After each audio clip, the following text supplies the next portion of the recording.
Hello student, आप सभी का study with Satyabhama Singh YouTube channel में स्वागत है। तो आज हम जो पढ़ने वाले हैं आपके महिला बाल विकास के लिए, सो पूरे जो आपके मिक्स्ड क्वेश्चन रहेंगे सारे, जो हमारे 4 पार्ट में सिलेबस है, चारों खंड है, वहाँ से आपके क्वेश्चंस रहने वाले हैं। तो अब हम क्या कर रहे हैं कि संपूर्ण विश्लेषण कर रहे हैं सारे क्वेश्चंस का, क्योंकि एक ही वीडियो में सारे टॉपिक्स के हमारा रिवीजन हो रहा है और हमारे नए नए क्वेश्चंस आ रहे हैं। तो हम वो क्वेश्चंस को ट्राई कर रहे हैं जो आपके पूछे जा रहे हैं, बच्चे बता रहे हैं कि इस टॉपिक से प्रश्न आ रहे हैं, तो वहाँ से अपन लोग क्वेश्चन बना रहे हैं और कुछ संभावित प्रश्न भी हैं जो आपके एग्जाम में आ सकते हैं। तो स्टार्ट करते हैं बिना किसी देरी का अपना पहला क्वेश्चन। निम्नलिखित में से कौन सा गुण व्यक्ति के नेतृत्व का हिस्सा नहीं है? तो इसमें से कौन सा गुण है जो व्यक्ति के नेतृत्व का हिस्सा नहीं है? तो बताइए कौन सा गुण है। तो आत्मविश्वास तो होगा, निर्णय लेने की क्षमता भी होगा, कड़ी मेहनत करने की प्रवृत्ति भी होगा। तो नहीं है वो कौन सा है आपका? दूसरों को दबाना, यानी दबाने का काम नेतृत्व नहीं करता है। नेक्स्ट क्वेश्चन क्या है? आंगनवाड़ी कार्यकर्ता के नेतृत्व के किस गुण में कौन सा गुण, मतलब नेतृत्व के गुण में कौन सा गुण महत्वपूर्ण है? कौन सा गुण है वो आंगनवाड़ी कार्यकर्ता के नेतृत्व गुण में महत्वपूर्ण है? बताइए। कठोरता, आत्मविश्वास, अव्यवस्था या आलस्य? आपको इसमें अलग क्या दिख रहा है? आत्मविश्वास। तो ऑप्शन नंबर बी एकदम सही है। नेक्स्ट है, आंगनवाड़ी कार्यकर्ता को बच्चों के विकास के लिए क्या करना चाहिए? क्या करना चाहिए बताइए। सबसे अप्रोप्रिएट आंसर जो होना चाहिए वो कौन सा है? तो ऑप्शन नंबर बी, बच्चों को सिखाने और उनकी देखभाल करना चाहिए। नेक्स्ट क्या है? आंगनवाड़ी कार्यकर्ता के लिए सबसे महत्वपूर्ण कौशल क्या है? मतलब सबसे जो महत्वपूर्ण कौशल उसके अंदर होना चाहिए, तो वो क्या होना चाहिए? आपको इसके अनुसार क्या लगता है? समय प्रबंधन, खेलना, केवल स्वास्थ्य देखभाल या तकनीकी कौशल? क्या होना चाहिए उसके अंदर? तो उसके अंदर टाइम मैनेजमेंट होना चाहिए कि वो टाइम मैनेजमेंट कर पाएगी, जब ही वो अपना कार्य ढंग से कर पाएगी। ठीक है। और कोई भी व्यक्ति अगर कार्य कर रहा है उसके अंदर टाइम मैनेजमेंट नहीं है, यानी समय प्रबंधन की कौशल नहीं है, तो वो अपने लक्ष्य को प्राप्त करने में देरी हो जाती है, कर ही नहीं पाता है। ठीक है। जैसे हम लोग पढ़ते हैं तो हम लोग क्या करते हैं कि समय प्रबंधन करते हैं कि ये काम के लिए हमें इतना टाइम देना है, अपने लिए इतना टाइम देना है, घर को इतना टाइम देना है, फिर पढ़ने के लिए इतना टाइम देना है। जैसे हम डिफाइन करते हैं ना, इस प्रकार से वो भी करते हैं। आंगनवाड़ी कार्यकर्ताओं को बच्चों को किस प्रकार की शिक्षा देनी चाहिए? तो बच्चों को किस प्रकार की शिक्षा आंगनवाड़ी कार्यकर्ता देती हैं? तो बताइए आप लोग आंसर क्या हो सकता है इसका? तो इसका आंसर होता है सामाजिक और मानसिक शिक्षा। ठीक है। नेक्स्ट क्या है? आंगनवाड़ी कार्यकर्ताओं को बच्चों के पोषण के बारे में क्या जानकारी होनी चाहिए? मतलब क्या जानकारी बच्चों के बारे में आंगनवाड़ी कार्यकर्ता को होनी चाहिए? तो वो होनी चाहिए बच्चों के पोषण के लिए संतुलित आहार देना। ठीक है। क्या? संतुलित आहार, बैलेंस डाइट बहुत जरूरी है बच्चों के विकास के लिए, क्योंकि बैलेंस डाइट के द्वारा ही बच्चों को पोषण मिलता है। नेक्स्ट है, आंगनवाड़ी कार्यकर्ताओं के लिए बच्चों के स्वास्थ्य के बारे में किस प्रकार की जानकारी महत्वपूर्ण है? तो किस प्रकार की जानकारी महत्वपूर्ण है? बताइए इसमें आंसर क्या हो सकता है? तो इसका आंसर बच्चों के वजन और ऊंचाई नापना, ये उसे आना चाहिए, तभी वो अपना कार्य सही प्रकार से कर पाए। नेक्स्ट क्वेश्चन क्या है? आंगनवाड़ी कार्यकर्ता को बच्चों की देखभाल करते समय किस प्रकार का ध्यान रखना चाहिए? तो ये ऑप्शन आपके सामने है। किस प्रकार का ध्यान वो रखेगी तभी बच्चों की देखभाल करेगी? तो बच्चों को नियमित रूप से देखभाल और प्रेम देना, ये आंगनवाड़ी कार्यकर्ता, क्योंकि बच्चे अगर आंगनवाड़ी कार्यकर्ता रूड व्यवहार करेगी तो बच्चे जाएंगे ही नहीं उसके पास। ठीक है। आंगनवाड़ी कार्यकर्ता को अपनी कार्य क्षमता बढ़ाने के लिए क्या करना चाहिए? तो क्या करना चाहिए? आंगनवाड़ी कार्यकर्ता होती हैं और कई उनको कौन सा कार्य करना चाहिए? किसी भी प्रशिक्षण में भाग लेना चाहिए, किसी भी कार्य ना करना, दूसरों से दूरी बनाना, हमेशा समय का पालन ना करना। तो ऑप्शन नंबर ए, यानी किसी भी प्रशिक्षण में भाग लेने का कार्य किया जाता है। नेक्स्ट है, आंगनवाड़ी कार्यकर्ता को किस प्रकार का व्यवहार अपनाना चाहिए? तो हिंसात्मक व्यवहार, सकारात्मक और सहायक व्यवहार? तो इसका आंसर तो यही होगा, सकारात्मक और सहायक व्यवहार। ठीक है। नेक्स्ट है, आंगनवाड़ी कार्यकर्ताओं के लिए बच्चों के लिए किस प्रकार की गतिविधियां करनी चाहिए? तो किस प्रकार की गतिविधियां वो लोग करना उनके लिए जरूरी है? सिर्फ शारीरिक खेल, पढ़ाई और खेल संतुलन, केवल नृत्य और संगीत, और केवल टीवी दिखाना? क्या कार्य कर सकती हैं आप लोग बताइए। अगर आप आंगनवाड़ी कार्यकर्ता हो तो आप लोगों को पता होगा। तो ऑप्शन नंबर बी, यानी पढ़ाई के साथ उन्हें खेल संतुलन भी जरूरी है। अब प्री स्कूल एजुकेशन आता है कि इसका जो टाइम पीरियड सबसे ज़्यादा पूछा जाता है, 3 से 6 वर्ष के बच्चे आते हैं, वो प्री स्कूल एजुकेशन यानी आंगनवाड़ी में उनको पढ़ाया जाता है। ठीक है। और ये प्री स्कूल का कॉन्सेप्ट आपका एजुकेशन पॉलिसी है उसमें भी दिया था, ध्यान रखना है। एजुकेशन एक्ट में भी है 2009 का। ठीक है। शिक्षा का अधिकार अधिनियम उसमें भी है।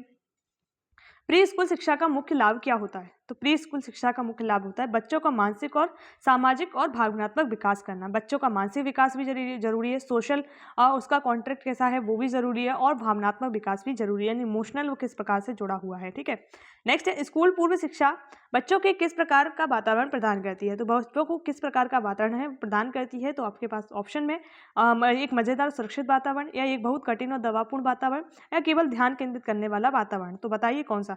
तो एक मजेदार और सुरक्षित वातावरण आपका प्रदान करती है। स्कूल पूर्व शिक्षा बच्चों में कौन सा कौशल विकसित करने में मदद करती है। तो कौन सा कौशल आपके लिए मदद करती है, तो ऑप्शन नंबर बी बुनियादी जीवन कौशल, जैसे सामूहिक काम, संचार और निर्णय लेना। ठीक है, स्कूल पूर्व शिक्षा में बच्चों में किस प्रकार का आत्मविश्वास विकसित होता है। जो बच्चे होते हैं उनमें किस प्रकार का आत्मविश्वास विकसित होता है, तो वो आंसर क्या है, ऑप्शन नंबर ए उन्हें अपनी भावनाओं को व्यक्त करने का आत्मविश्वास मिलता है। तो आप सभी को क्वेश्चन सॉल्व करने में मजा आ रहा होगा और आप लोग बहुत खुश हुई होंगे, क्योंकि हम नए नए क्वेश्चन आपके लिए लेके आ रहे हैं जो आपके एग्जाम के लिए आपके लिए इंपॉर्टेंट है। ठीक है, स्कूल पूर्व शिक्षा बच्चों को कौन सी महत्वपूर्ण बात सिखाती है। तो बताइए कौन सी जो महत्वपूर्ण बात है वो स्कूल पूर्व शिक्षा सिखाती है, तो ऑप्शन नंबर बी सामाजिक आदतें और रिश्ते बनाना। ठीक है, यानी बच्चा पढ़ेगा तो आपस में दोस्ती भी तो बनाएगा वहाँ रहकर, तो इस प्रकार की व्यवस्था आपके स्कूल पूर्व शिक्षा में सिखाई जाती है। नेक्स्ट है स्कूल पूर्व शिक्षा में बच्चों के लिए क्या प्रकार की गतिविधियां अपनाई जाती हैं, मतलब किस प्रकार की गतिविधियां हैं बच्चों के लिए अपनाई जाती हैं। तो बताइए किस प्रकार की अपनाई जाती हैं। 3 ऑप्शन आपके सामने हैं, तो ऑप्शन नंबर बी शारीरिक, मानसिक और रचनात्मक, यानी क्रिएटिविटी भी उन्हें सिखाई जाती है बचपन से ही, ताकि वो अच्छे से अपना जीवन चलाएं और आगे उन्नति के लिए जाएं, क्योंकि बच्चा शुरू से ही सीखना स्टार्ट कर देता है। नेक्स्ट है स्कूल पूर्व शिक्षा में बच्चों को किस प्रकार का भावनात्मक लाभ होता है। तो किस प्रकार का भावनात्मक लाभ होता है, 4 ऑप्शन है, इसमें क्या होगा जल्दी आंसर कीजिए। तो ऑप्शन नंबर बी बच्चों को खुद पर भरोसा और अपनी भावनाओं को व्यक्त करने का अवसर मिलता है। ठीक है, बच्चों को खुद पर भरोसा होता है और अपनी भावनाओं को व्यक्त करने का अवसर मिलता है। नेक्स्ट क्या है स्कूल पूर्व शिक्षा में बच्चों के सामाजिक विकास में कौन सी बातें मदद करती हैं। तो उसके सामाजिक विकास में यानी सोशल उसका डेवलपमेंट किस प्रकार से होता है, कौन कौन सी चीज़ें हैं जिससे बच्चे का सोशल डेवलपमेंट होता है। तो ऑप्शन नंबर बी बच्चों का टीम वर्क, सहयोग, दूसरों के साथ मिलकर काम करने की क्षमता। ठीक है, ध्यान रखना है। नेक्स्ट है स्कूल पूर्व शिक्षा का उद्देश्य बच्चों के मानसिक विकास में कैसे योगदान देता है। मतलब जो स्कूल पूर्व शिक्षा का उद्देश्य होता है बच्चों के मानसिक विकास में कैसे ध्यान देता है, तो बताइए योगदान देता है तो कैसे देगा। आपके पास 4 ऑप्शन है, तो ऑप्शन नंबर बी बच्चों के बेहतर स्मृति और ध्यान केंद्रित करने की क्षमता देना। ठीक है, क्वेश्चंस अच्छे हैं और आपके एग्जाम में आने वाले हैं। ठीक है, जो बोलते हैं कि समझ पर आधारित प्रश्न, तो जो समझ पर आधारित ही प्रश्न है, आप इनको समझोगे तो आंसर आपका क्वेश्चन के ऑप्शन ही बता देंगे कि क्या होगा। स्कूल पूर्व शिक्षा बच्चों के लिए कौन सा मानसिक लाभ देती है, मतलब स्कूल पूर्व शिक्षा मानसिक लाभ क्या देगी, आप लोग बताइए क्या दे सकती है। तो ऑप्शन नंबर बी बच्चों के ध्यान और सीखने की क्षमता को बढ़ाती है। ठीक है, हम कुछ सामुदायिक संगठन से भी बहुत सारे प्रश्न पूछे जा रहे हैं। तो सामुदायिक संगठन का मुख्य उद्देश्य क्या है, मतलब जो मुख्य उद्देश्य होता है सामुदायिक संगठन बनाने का वो क्या होता है, तो वो है ऑप्शन नंबर बी समुदाय का विकास, कल्याण के लिए संसाधनों का संगठन करना। यानी जो समुदाय हम बना रहे हैं उसके विकास करना है और उसके कल्याण के लिए जो संसाधन है, रिसोर्सेस हैं, उनको क्या करना है, एकत्रित करना है, संगठन करना है। ठीक है, उनका। नेक्स्ट है सामुदायिक संगठन में कौन सा कार्य महत्वपूर्ण होता है, मतलब सामुदायिक संगठन में कौन सा कार्य महत्वपूर्ण होता है। तो बताइए कौन सा कार्य है वो सामुदायिक संगठन में महत्वपूर्ण होगा आपके अनुसार। तो समुदाय के विकास और जरूरतों का अनुसार कार्य करना, ऑप्शन नंबर बी। नेक्स्ट क्या है सामुदायिक संगठन में प्रमुख नेतृत्व भूमिका कौन निभाता है। तो कौन प्रमुख नेतृत्व भूमिका निभाता है, तो इसमें ऑप्शन में आपको दिख रहा होगा ऑप्शन नंबर बी समुदाय के सदस्य और संगठनकर्ता, ये क्या करते हैं, नेतृत्व की भूमिका निभाते हैं। नेक्स्ट क्वेश्चन क्या है अपना, सामुदायिक संगठन का उद्देश्य क्या है, जो सामुदायिक संगठन होता है उसका उद्देश्य क्या है। तो आपके सामने 4 ऑप्शन हैं, तो आप उसमें क्या हो सकता है सामुदायिक संगठन का उद्देश्य, तो ऑप्शन नंबर बी। ठीक है, समुदाय के सदस्यों को एकजुट करना और उन्हें अपने अधिकारों के प्रति जागरूक करना है। ठीक है, एकजुट होकर अपने अधिकारों के प्रति जागरूक भी होंगे और अपने अधिकारों को लिए लड़ेंगे भी। ठीक है, प्राप्त करने के लिए। नेक्स्ट क्या है सामुदायिक संगठन में शामिल कौन से कार्य होते हैं, मतलब सामुदायिक जो संगठन होता है उसमें जो शामिल कार्य हैं वो कौन से हैं।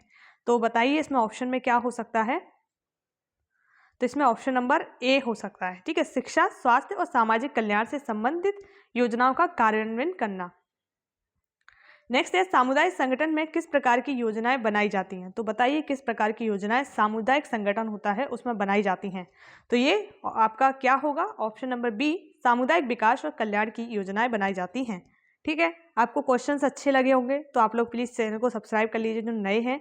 और बाकी तो काफ़ी सारे स्टूडेंट हैं जो मेरे बहुत दिनों से देखते जा रहे हैं, बहुत दिनों से आपको इतना प्यार दिया है आपने मुझे, तो आप लोग अच्छे से अपना एग्ज़ाम देना और अच्छा नंबर स्कोर करना। बिल्कुल शांत मन से एग्ज़ाम देना है अपन को और अच्छे नंबर लेके आना है ताकि सिलेक्शन हो सके। ठीक है, क्योंकि ये वैकेंसी आपकी काफ़ी लंबे समय के बाद आती है कि 2017 से अब आप देख लीजिए 25 में आई है, तो अब पता नहीं कब आएगी। ठीक है, सामुदायिक संगठन में किन लोगों को शामिल किया जाता है। तो किन लोगों को शामिल किया जाता है, बताइए किन ऐसे कौन से लोग हैं जो सामुदायिक संगठन में शामिल होते हैं। तो ऑप्शन नंबर सी, यानी समुदाय के सभी सदस्य जिसमें महिला, पुरुष, बच्चे और बुजुर्ग शामिल होते हैं, ये सभी शामिल होते हैं। ठीक है, नेक्स्ट है सामुदायिक संगठन में आधिकारिक प्रतिनिधित्व का क्या मतलब है। आधिकारिक जो प्रतिनिधित्व होता है इसका क्या मतलब है, आपके 4 ऑप्शन हैं।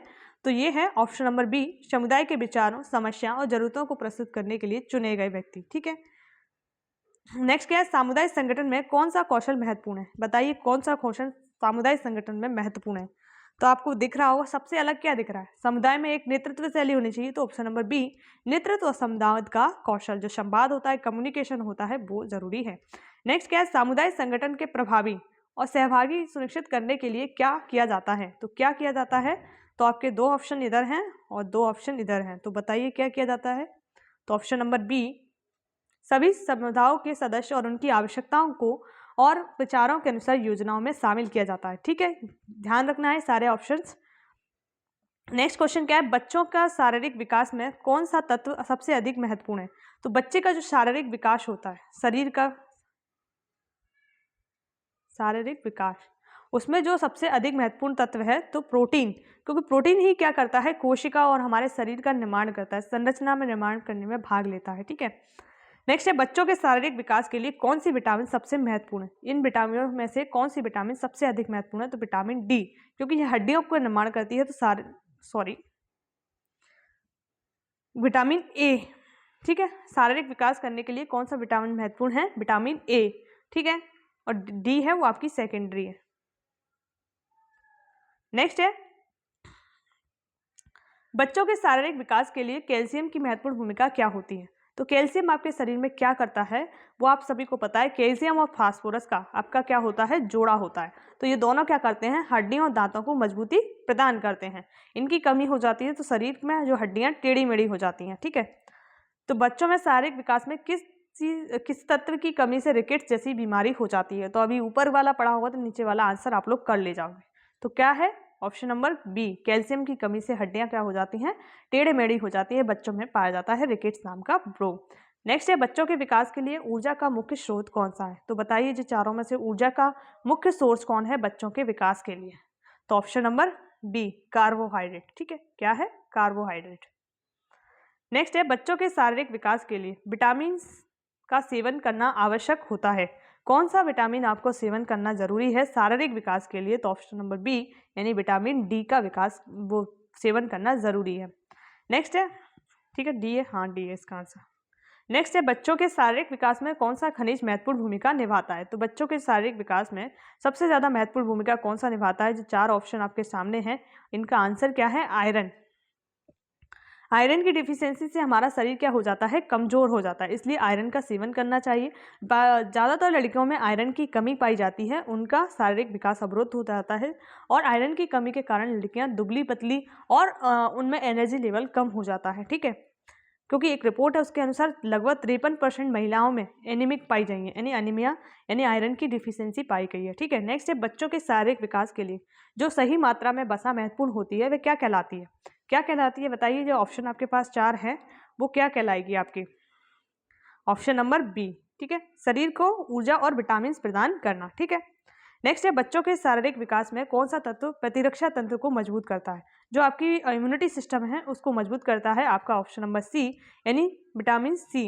इसको एंटीजन विटामिन भी कहते हैं, एंटीबॉडी बनाने का काम करती है और आपको रोगों से आपका लड़ने का काम की विटामिन सी करती है। बच्चों के शारीरिक विकास में पानी की क्या भूमिका होती है। तो बच्चे के जो शारीरिक विकास में पानी क्या करता है बताइए, 4 ऑप्शन है। एक बिल्कुल नया क्वेश्चन है आपका, डिफरेंट। तो ऑप्शन नंबर डी, ये शरीर में विषाक्त पदार्थों को शरीर से बाहर निकालने का कार्य करता है। कुछ अनुवांशिक बीमारियां जो इंपॉर्टेंट है, अनुवांशिक बीमारियां किस कारण उत्पन्न होती हैं, बताइए किस कारण उत्पन्न होती है, तो जीन में परिवर्तन के कारण, इन ऑप्शन नंबर सी। किस प्रकार की अनुवांशिक बीमारियों को एकल जीन विकार कहा जाता है, तो इनमें से कौन सा बीमारी है जो एकल जीन विकार के कारण होती है, तो थैलेसीमिया है, वो आपके एकल जीन विकार के कारण होती है। ठीक है, किस विकसित बीमारी में शरीर के लाल रक्त कोशिकाओं का आकार असामान्य रूप से बदल जाता है, तो कौन सी बीमारी है जिसमें लाल रक्त कोशिकाओं का आकार है, तो सिकिल सेल एनीमिया, और इसको उन्मूलन 2047 तक करना है। 19 जून को ये दिवस मनाया जाता है और इसके लिए कार्यक्रम 2023 में चलाया गया था सेडहोल से, सिकिल सेल उन्मूलन कार्यक्रम। ठीक है, चारों चीजें याद रखना है। नेक्स्ट है हीमोफिलिया क्या है, ये क्या है, इन तीनों से आपको आंसर पता चल जाएगा। तो ऑप्शन नंबर बी, रक्त के थक्के जमने में कठिनाइयां होती है हीमोफिलिया में। ठीक है, इसे रॉयल बीमारी भी कहा जाता है। ठीक है, क्योंकि ब्रिटेन की जो महारानी थी उनमें ये पाई गई थी, तो लगभग उनकी हर जनरेशन में ये बीमारी है। किस प्रकार की बीमारी को क्रोमोसोमल विकार कहा जाता है, तो जो क्रोमोसोमल विकार है वो कौन सी बीमारी है, बताइए। B, Down syndrome. इसमें जो 21वां गुणसूत्र होता है उसमें विकार उत्पन्न हो जाता है। ठीक है, नेक्स्ट है किस अनुवांशिक विकार में व्यक्ति एक्स क्रोमोसोम पर दोष उत्पन्न करता है, कौन सा एक्स क्रोमोसोम पर दोष उत्पन्न करता है, तो ऑप्शन बी, हीमोफीलिया। ठीक है, नेक्स्ट क्या है, म्यूकोविसिडोसिस किस अंग को प्रभावित करता है, मतलब ये बीमारी है कौन से अंग को प्रभावित करती है आपके शरीर का, तो वो आपका क्या हो जाएगा, श्वसन जो होता है और पाचन तंत्र, हमारा डाइजेशन सिस्टम है, उसको प्रभावित करती है। किस अनुवांशिक बीमारी के में गुणसूत्र संख्या में परिवर्तन होता है, तो गुणसूत्रों की संख्या में परिवर्तन जो होता है, तो डाउन सिंड्रोम में परिवर्तन होता है, गुणसूत्रों की संख्या 47 हो जाती है। बेसिकली 46 हमारे जोड़ी हमारे शरीर में क्या पाए जाते हैं, गुणसूत्र 23 के पेयर में रहते हैं। ठीक है, नेक्स्ट है अनुवांशिक बीमारियों का निदान किस प्रकार से किया जाता है, तो बताइए अनुवांशिक जो बीमारियां हैं उनका निदान कैसे किया जा सकता है, तो ये जीनोम परीक्षण के द्वारा ही अनुवांशिक बीमारियों का निदान किया जा सकता है। कौन सा अनुवांशिक विकार दोनों लिंगों पुरुष और महिला दोनों रूप में पाया जाता है, तो बताइए कौन सा जो बीमारी है पुरुष महिला दोनों में पाई जाती है, तो म्यूकोविसिडोसिस है जो आपकी पुरुष महिला दोनों में पाई जाती है। ठीक है, म्यूकोविसिडोसिस। नया क्वेश्चन है आपके लिए, अनुवांशिक बीमारियों से संबंधित पाचन तंत्र का मुख्य कार्य क्या है, पाचन तंत्र का मुख्य कार्य क्या है, पोषक तत्वों का अवशोषण और भोजन को पचाना है। ठीक है, क्या करना है, पोषक तत्वों का अवशोषण और भोजन को पचाने का कार्य करता है पाचन तंत्र। नेक्स्ट है भोजन को पचाने में मदद करने वाला कौन सा अंग महत्वपूर्ण है, भोजन है उसको पचाने का सबसे ज्यादा कार्य कौन करता है, तो लीवर का अंग जो है महत्वपूर्ण है। पाचन तंत्र में भोजन का अवशोषित करने वाली मुख्य संरचना कौन सी है, मतलब भोजन को जो अवशोषण का कार्य करती है वो संरचना कौन सी है, तो ऑप्शन नंबर बी, आंत, इंटेस्टाइन जो होती है छोटी आंत वो आपकी करती है, आंत में बड़ी आंत भी आती है। ठीक है, नेक्स्ट क्या है, शरीर में किस अंग में पाचन रस उत्पन्न होता है जो पाचन प्रक्रिया में मदद करता है, तो बताइए किस अंग में पाचन रस उत्पन्न होता है वो पाचन क्रिया में मदद करता है, तो आपका क्या है, ऑप्शन नंबर बी यानी यकृत, लीवर जो आपका होता है, और सबसे बड़ा ऑर्गन भी है आपके शरीर का। किस अंग में पाचन का पहला चरण शुरू होता है, तो पहला चरण कहाँ पर शुरू होता है, तो आपके मुंह में ही पाचन का पहला शुरू हो जाता है प्रक्रिया। भोजन को पेट में पचाने के लिए कौन सा एंजाइम महत्वपूर्ण है, तो बताइए इनमें से कौन सा एंजाइम है जो पेट में पाचन के लिए महत्वपूर्ण है, तो वो है आपका पेप्सिन।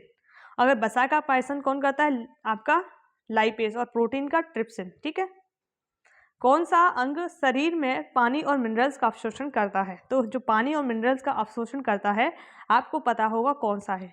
ठीक है, इन दोनों में से है, अब आप बताइए कौन सा है, ये बड़ी आंत है। ठीक है, पाचन तंत्र में कितनी मुख्य प्रमुख आंतें होती हैं, पाचन तंत्र में हमारी लगभग 2 ही आंतें होती हैं, छोटी और बड़ी।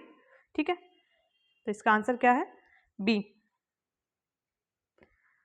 नेक्स्ट है पाचन प्रक्रिया में दौरान पेट में किस प्रकार का वातावरण होता है, तो पेट में किस प्रकार का वातावरण होता है, अम्लीय, क्षारीय, तटस्थ, गर्म, तो ये कैसा होता है, अम्लीय, क्योंकि HCl होता है हमारे पेट में, हाइड्रोक्लोरिक एसिड। ठीक है,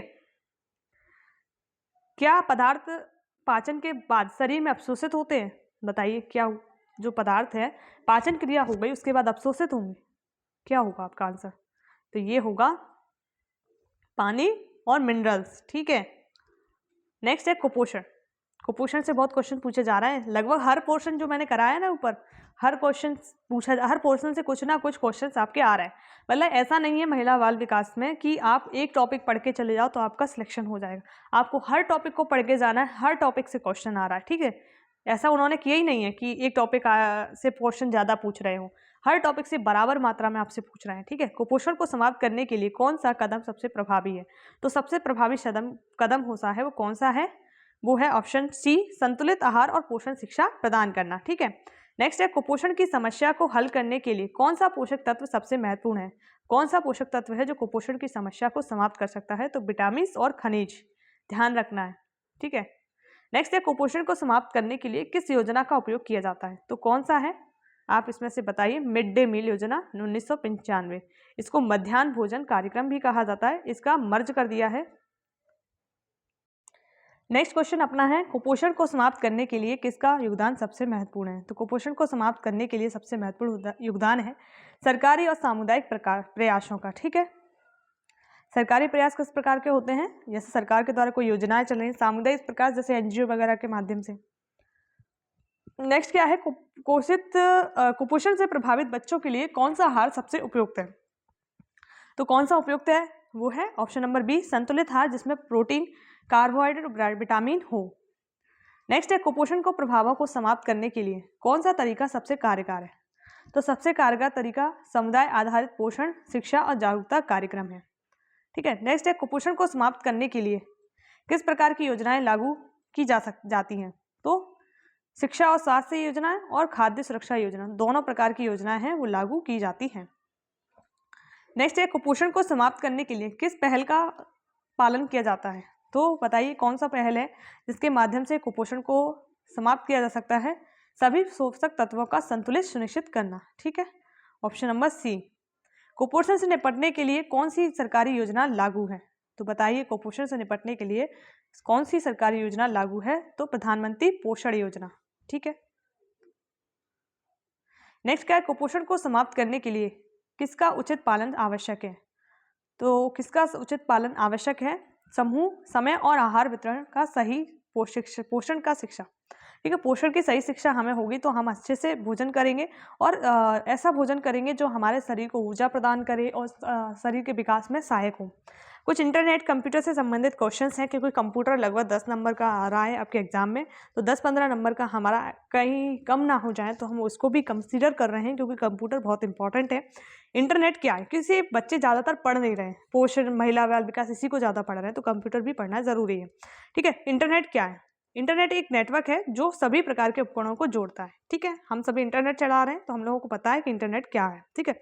नेक्स्ट क्या है, सिस्टम सॉफ्टवेयर का मुख्य उद्देश्य क्या है? सिस्टम सॉफ्टवेयर आपका क्या करता है? तो आप इन सभी का क्वेश्चन पढ़ोगे तो आंसर आप लोग कर ले जाओगे। वो है हार्डवेयर और सॉफ्टवेयर के बीच समन्वय प्रदान करना, कोऑर्डिनेशन का काम करता है आपका, ठीक है।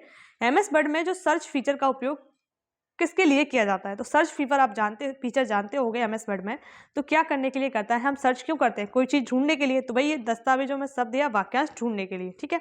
हम सर्च फीचर में डालेंगे तो वहां पर हम एंटर दबाएंगे तो जो शब्द हम ढूंढना चाहते हैं वो वहां पर रेड होके आ जाएगा, ठीक है।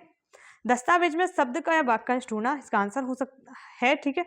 सोशल नेटवर्किंग साइट एक उदाहरण है, इसमें से कौन सा जो सोशल नेटवर्किंग साइट है तो आप लोग चलाते हो उस चीज को, वही ऑप्शन में है, तो वो है आपका फेसबुक, ठीक है। नेक्स्ट है सिस्टम सॉफ्टवेयर के किस प्रकार के उदाहरण है? सिस्टम सॉफ्टवेयर किस प्रकार का उदाहरण है? तो बताइए, एक ऑपरेटिंग सिस्टम है, ठीक है। नेक्स्ट है एमएस वर्ड में बोल्ड और इटैलिक जो विकल्प है वो क्यों होता है? तो आप लोगों ने इसका इस्तेमाल कई बार किया होगा और आपको पता भी होगा, ठीक है। क्या हो सकता है? तो ये टेक्स्ट को आकर्षण बनाने, बोल्ड से थोड़ा बड़ा बड़ा हो जाता है, मतलब मोटा अक्षर हो जाता है, इटैलिक से थोड़ा तिरछा हो जाता है, जैसे आर ऐसे लिखा है तो ये आर इस प्रकार से हो जाएगा और इटैलिक में कैसे थोड़ा तिरछा चला जाए, ऐसे हो जाएगा, डार्क भी रहेगा ये, ठीक है। सर्च इंजन का क्या कार्य होता है? सर्च इंजन क्या करता है बताइए? तो ऑप्शन नंबर सी, इंटरनेट पर जानकारी खोजने में मदद करता है। गूगल आपका क्या है? सर्च इंजन है। याहू क्या है? सर्च इंजन है। डक डक क्या है? सर्च इंजन है, ठीक है। ये 3-4 मैंने आपको बता दिए। निम्नलिखित में से कौन सा एक सोशल नेटवर्किंग साइट नहीं है? तो इसमें से कौन सी आपकी सोशल नेटवर्किंग साइट नहीं है, वो आप सभी को दिख रहा होगा कौन सी नहीं है, तो गूगल ड्राइव, ठीक है। बाकी हैं MS वर्ड में हीडर और फुटर का मुख्य उपयोग किसके लिए किया जाता है? तो बताइए, जो 2 ऑप्शन आपके ऊपर हैं और 2 ऑप्शन नीचे हैं, तो बताइए कौन सा होगा। ऑप्शन नंबर बी, दस्तावेजों के शीर्ष और निचले हिस्से में जानकारी जोड़ने के लिए हेडर और फुटर का उपयोग किया जाता है। नेक्स्ट है, इंटरनेट पर जानकारी सर्च करने के लिए किसे सर्च इंजन कहा जाता है? तो आपको बताइए, आप जिसका सबसे ज़्यादा यूज़ करते हैं वो है आपका गूगल देवता, ठीक है। जहाँ पर जो भी चीज़ नहीं आ रही है हम लोग क्या करते हैं, सर्च कर लेते हैं और पूछ लेते हैं कि क्या इस चीज़ का मतलब क्या है या इसका क्या आंसर होगा, ठीक है। गर्भवती महिलाओं को गर्भावस्था के दौरान किस प्रकार की आहारी सावधानी रखनी चाहिए? बताइए कौन सी रखनी चाहिए। तो आपका ऑप्शन बी, संतुलित आहार जिसमें प्रोटीन और विटामिन और खनिज शामिल होते हैं। नेक्स्ट क्या है, गर्भावस्था के दौरान गर्भवती महिला को किस प्रकार की शारीरिक गतिविधियों से बचना चाहिए? मतलब उसे ऐसा कार्य नहीं करना चाहिए। तो भारी वजन उठाना और कठोर व्यायाम करना उसके लिए हार्मफुल हो सकता है, उसके बच्चे के लिए हार्मफुल हो सकता है, ठीक है। नेक्स्ट क्या है, गर्भवती महिला को किस बात से बचना चाहिए? मतलब कौन सी चीज़ है उससे बचना चाहिए? तो आपको दिख रहा है सबसे ज़्यादा बचना चाहिए गर्भवती महिला को शराब और तंबाकू के सेवन से, ठीक है। नेक्स्ट है, गर्भवती महिला को किस विटामिन का सेवन अधिक करना चाहिए? तो आप सभी को पता है विटामिन B9 यानी फॉलिक एसिड, ठीक है। इससे एनीमिया भी हो जाता है, यानी ब्लड की कमी आपकी बॉडी में हो जाती है। गर्भवती महिला को किस प्रकार के भोजन से बचना चाहिए? तो उसे कैसा भोजन नहीं करना चाहिए? तो इसमें आपको सब दिख रहा है। सबसे खराब क्या दिख रहा है, उच्च कैलोरी वाला प्रसंस्कृत, मतलब जो आपके प्रोसेस्ड फूड होते हैं वो, और तले हुए खाद्य पदार्थ, इनसे बचना चाहिए क्योंकि इनको पचाने में थोड़ा शरीर को मेहनत करनी पड़ती है और बच्चे के लिए भी अच्छा नहीं होती है। गर्भवती महिला को गर्भावस्था के दौरान किस समय डॉक्टर से नियमित चेकअप करना चाहिए? तो पहले, दूसरे और तीसरी तिमाही तीनों महीने में बच्चे के गर्भवती महिला को डॉक्टर से चेकअप जरूरी है। कहीं किसी भी तत्व की महिला को प्रॉब्लम तो नहीं है, कोई तत्व की कमी तो नहीं है, ठीक है, न्यूट्रिशन उसका सही है या नहीं है। गर्भवती महिला को किस तरह की शारीरिक परिवर्तन के बारे में सचेत रहना चाहिए? तो बताइए कौन सी शारीरिक परिवर्तन है उसके बारे में सचेत रहना चाहिए? वो है अत्यधिक रक्तस्राव और तेज दर्द उसको होता है, तो उसे सतर्क रहना चाहिए, डॉक्टर को दिखाना चाहिए। नेक्स्ट है, गर्भवती महिला को कौन सी आदत नहीं अपनानी चाहिए? तो कौन सी आदत उसे नहीं अपनाना चाहिए? अधिक कैफीन और सेवन नहीं करना चाहिए। कैफीन जिसमें होता है, जैसे चाय में कैफीन होता है, टेनिन होता है, और आपका कॉफ़ी में कैफीन होता है, तो इन सभी चीज़ों का उसे सेवन करने से बचना चाहिए। नेक्स्ट है, गर्भवती महिला को किस प्रकार की दवाओं का सेवन करने से पहले डॉक्टर से परामर्श लेना चाहिए? तो वो कौन सी दवाएं हैं जिनका डॉक्टर से परामर्श लेना जरूरी है? सभी प्रकार की दवाएं, कोई भी वो दवा ले रही है तो पहले डॉक्टर से कंसल्ट करे फिर उसको लेना है। गर्भवती महिला को गर्भावस्था के दौरान किस चीज़ों से बचना चाहिए?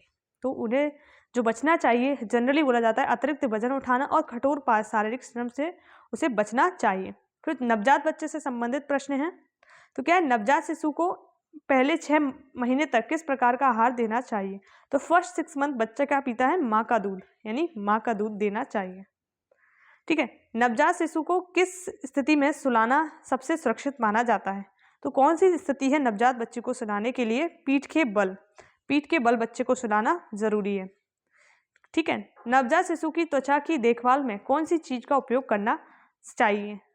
ठीक है, तो वो आपकी कौन सी चीज़ है जिसका उपयोग करना चाहिए? जिनके बच्चे होंगे वो लोग जानती होंगी, तो वो है माइल्ड बेबी साबुन और तेल, ठीक है। बेबी सोप आते हैं उनका यूज़ करना चाहिए। शिशु के क्योंकि बच्चे की त्वचा क्या होती है, बहुत सॉफ्ट होती है और थिन होती है, तो जो हार्ड साबुन होते हैं उनकी त्वचा को नुकसान पहुंचा सकते हैं। शिशु के विकास में कितनी बार नियमित स्वास्थ्य जांच करनी चाहिए? तो कितनी बार उसे स्वास्थ्य जांच देनी चाहिए? पहले हर साल में, हर 3 महीने में, ठीक है। नेक्स्ट क्या है, शिशु के पैरों को मजबूती से पकड़ने में मदद करने के लिए कौन सी गतिविधि करनी चाहिए? तो वो कौन सी गतिविधि है जिससे शिशु के जो मजबूती है, जिसमें जो शिशु के पैर हैं वो मजबूती से पकड़ने चाहिए? वो है बी, शिशु के पेट के बल सुलाना, ठीक है। नेक्स्ट है, शिशु के दांतों की देखभाल कब शुरू करनी चाहिए? अब शिशु के दांतों की भी देखभाल जरूरी है क्योंकि 4 से 6 महीने में शिशु के दांत निकलने आपके गिरने लगते हैं, ठीक है, नहीं आने लगते हैं, सॉरी, 4 से 6 माह में दांत आ जाते हैं और 7 साल का होता है तो गिरने लगते हैं, ठीक है, ये डिफरेंस याद रखना है। ऑप्शन नंबर बी, पहले दांत आने पर, ठीक है। शिशु की देखभाल जरूरी है क्योंकि उसको बहुत दर्द होता है, फीवर भी आता है। शिशु के लिए उपयुक्त नींद का समय कितना होता है? सबसे ज़्यादा अगर कोई सो सकता है तो बच्चा ही सो सकता है, 12 से 16 घंटे सोता है वो। हर 2-2 घंटे में उठता है, माँ को परेशान करता है। शिशु के मल त्याग में सामान्य परिवर्तन का संकेत क्या हो सकता है? मतलब जो मल त्याग में सामान्य संकेत का परिवर्तन क्या होता है? तो मल को लगातार बहुत पतला होना, ठीक है। अगर इस तरह के क्वेश्चन करने पड़ रहे हैं भाई, क्योंकि महिला बाल विकास का हमें ट्रेनिंग किनको देनी है? बच्चों के विकास के लिए, कि बच्चों को ऐसी प्रॉब्लम हो रही है तो क्या करना चाहिए, क्योंकि आंगनबाड़ी में काम तो यही रहता है ना, तो हमें ट्रेनिंग में ये सब चीज़ें आनी चाहिए ना। शिशु को किस समय में स्नान कराना सबसे अच्छा होता है? तो सोने से पहले उसे स्नान कराना अच्छा होता है, ठीक है। नेक्स्ट है, शिशु को सामान्य बीमारी जैसे सर्दी खांसी के समय क्या करना चाहिए? तो क्या करना चाहिए आप लोग बताइए। तो आप लोग डॉक्टर से संपर्क कीजिए ताकि बच्चा सही रहे, ठीक है। चिकित्सीय सलाह लेना ज़रूरी है। इस प्रकार अपन ने आज लगभग 200 प्रश्न कंप्लीट किए हैं, ठीक है, और इससे ज़्यादा भी हो सकते हैं, मैंने काउंट नहीं किए हैं। और आप लोगों को बिल्कुल बिल्कुल नए नए क्वेश्चन मिले हैं। रिपीट तो बहुत ही कम हुए हैं आपके क्वेश्चंस, क्योंकि अपन क्वेश्चंस बनाते हैं तो कुछ पुराने नए नए बच्चे नई नई वीडियो देखते हैं तो उनको भी नए नए क्वेश्चंस मिलते हैं। कुछ अगर अपन रिपीट क्वेश्चन नहीं करेंगे तो बच्चे डिमोटिवेट हो जाएंगे कि हमें तो कुछ आ ही नहीं रहा, क्या हमने पढ़ा है गलत पढ़ा है। तो ऐसा नहीं है, सब लोग अच्छा पढ़ा है और बिल्कुल सही पढ़ा है, ठीक है। एग्ज़ाम में आप लोग अच्छे से देना। जिनका जब भी एग्ज़ाम है, कल परसों, जब भी आपका जिस मंथ या अप्रैल में जिनका एग्ज़ाम है, उन सबके लिए इम्पॉर्टेंट वीडियो है और आपके इम्पॉर्टेंट क्वेश्चंस हैं। अपन लोग अब क्या कर रहे हैं, जो आपके मिश्रित क्वेश्चन लेके आ रहे हैं, यानी सभी का मिक्स लेके आ रहे हैं ताकि सभी का रिविजन हो जाए। आप बोलोगे कि मैम सेपरेट लाइए, तो सेपरेट भी अपन क्वेश्चन सॉल्व कर लेंगे, ठीक है। और आप लोग प्लीज़ चैनल पर नए हो तो जो नए बच्चे हैं वो सब्सक्राइब कर लीजिए, शेयर कर दीजिए, लाइक कर दीजिए। और जय हिंद, जय भारत।